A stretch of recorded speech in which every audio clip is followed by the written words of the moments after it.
In our day and age, one of the biggest struggles that we have is against authority. And some of the worst offenders when it comes to abusing authority come from the coastal elitists left. For instance, Gavin Newsom. Gavin Newsom is one of the top offenders when it comes to authoritarianism. This is the man who, during the COVID-19 crisis, decided to institute draconian lockdown measures on his state and not lift him when the science said that he should. Even as other states continue to show that lifting lockdown measures was okay and actually brought down many of the infection rates and boosted the economy, Gavin Newsom was one of those governors that kept everything under lock and key. However, Gavin Newsom is one of those governors who decided that while everyone else has to obey these rules, he doesn't have to. He can go out and eat at restaurants. He can go out and do whatever he wants at his vineyard. It's fine for him to do all these things because he's an elitist. He feels that he is a de facto ruler. He's not an elected official. He doesn't have to answer to the people. The people answer to him, in his opinion. That is not the case. I want to remind every elected official right here and now that you're not the boss. The voters are the boss. And when the voters decide that it's time to fire you, they can do that. But Gavin Newsom doesn't like that either. The Democrats in California don't like that either. They think that they should have the right to confront you if you decide that you want to recall them.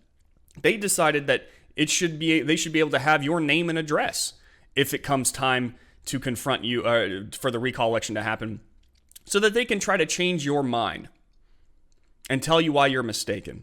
That's exactly what's happening right now.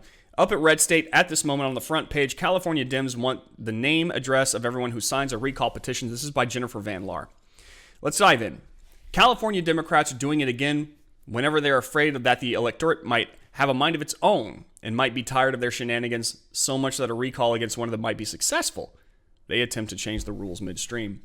They did this in 2017 when State Senator Josh Newman was successfully recalled despite Democrats passing legislation that retroactively changed the number of signatures needed to qualify a recall petition. Newman was a newly elected legislator at the time and had won his seat with only a few hundred vote margin. And once he had gotten in there, he had passed this gas tax. And the gas tax was, and on top of that, a $50 registration for your vehicle in California. And that obviously made a lot of people mad. So a recall election was triggered. Now, Newman is back in the state Senate and has sponsored legislation that would allow politicians targeted by a recall to get a copy of the petition, including the names of everyone who signed it and their contact information. Why would they need that? Newman believes people who signed a recall petition against him were given false information about why they were signing that petition, and he wants to have the opportunity to correct the record. From the Orange County Register, Newman said petition gatherers in his recall asked prospective signers, "Are you mad about this gas tax? Sign the petition." They didn't tell them that the actual text of the petition was about recalling the elected state senator. Newman has provided zero proof of that assertion, and the text of the petition is provided to each signer before they sign. Now, I'm just going to go ahead and stop this here because I want to continue on, and it gets into the minutia of all this stuff, and you really should read this article to get more information. But I want to make it clear that what this really is about is being able to intimidate voters. How do I know this? It's because they've done it before, in California specifically. They want to be able to get your name and your address so that they can have contactors contact you through various means in order to effectively tell you that they know that you voted against them and that you are mistaken for voting against them. And not only that, according to this new law that he's lined up, they can help you reverse your decision. How? Who are the contactors? Who are they going to send? Why are they going to send them? What are they going to say when they get there? How are they going to help you reverse your vote? These are things that are questions that they're not being answered, really. And it's kind of scary to think that an elected official can get your name and address because you voted against them. I think that this is not only wrong, it's un-American. A voter does not have to qualify why he voted for an official to an official. They don't have to answer to any elected official at all.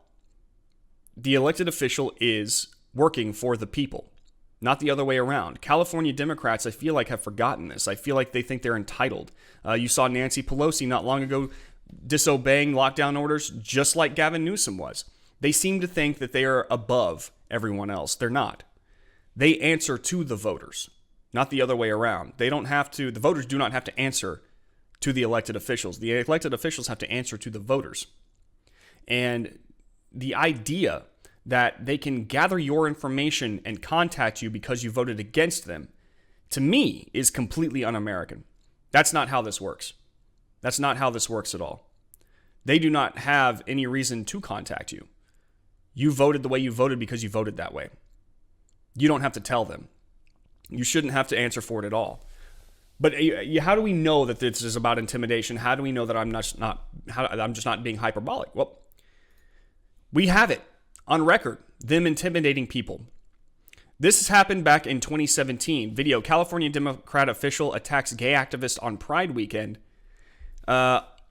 Over Pride weekend, Orange County Democrat Party Vice Chair Jeff Letourneau, I'm sorry, I'm going to completely mispronounce this. Jeff Letourneau lost his ever-loving mind when he heard that a person gathering signatures for a recall petition against Democrat State Senator Josh Newman, the guy we were just talking about, was gay.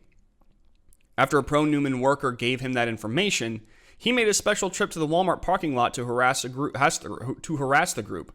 A volunteer captured this on video. Oh, this guy's going to be nasty. Look at this. Which one of you a-holes is the gay? You know what? You're putting Atkins' name on this? Wow. I'm sorry? You're associating yourself. No, I said I know who Tony Atkins is. I said that. Yeah, okay. You belong to a party with rights of destruction into its platform. You be in this county. Get your you get out of here. Okay. You're a disgrace to any gay person I know. Okay. Wow. Piece of Okay. Get out of here. You should step back. No, I'm not stepping back. Step back. How dare you come into our community and do this? For what? $20 an hour, or are you getting $3.25 an hour? Bully. A signature. Don't be bullied. I'm going to do whatever I want to do. You can intimidate all you want, sir. This is the democratic process. Step back and stop being so. You live here? No. You're whoring yourself out for $3.25 a signature or $20 an hour. Which one is it? Don't be Which one is it? Don't be hateful. Where do you live? Why are you here if you're from San Diego, right? We're all paying the car and gas tax. We're all sick and tired of you Nonsense. throwing the working families under the bus. Oh, come off this. You're whoring yourself out for an hourly wage. Help us stand up for bullies. Sign the petition. Wow. Okay. So this man comes up there, finds out who is circulating the petition, finds out one of them is gay, and that apparently cannot happen because I guess for California leftists, all gays have to act the same way and vote the same way. But he goes over there and he starts confronting them, intimidating them, telling them to get out of there, telling them they're a disgrace. That's insane to me. It also happened another time. Governor Jerry Brown caught bullying, harassing citizens with goon squads to obstruct gas tax recall efforts. This has all happened before.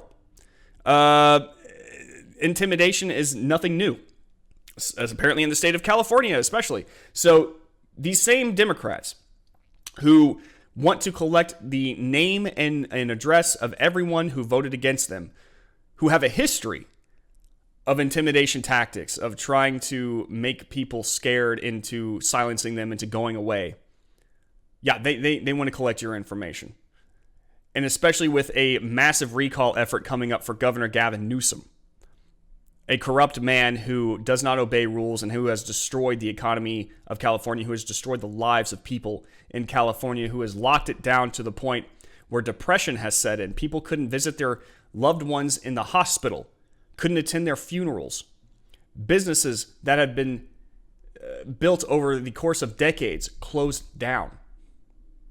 All because this man wanted to be an example of how authoritarian you should be during a crisis. And trust me, Democrats will always find a new crisis to enact authoritarian measures over.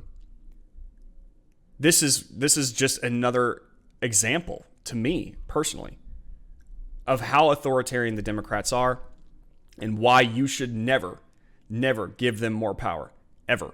I'll see you in the next video. Hey, thank you so much for watching this video. If you enjoyed it or learned anything, please hit that like button and be sure to subscribe and hit that bell notification icon so you're made aware when we upload new content. See you in the next video.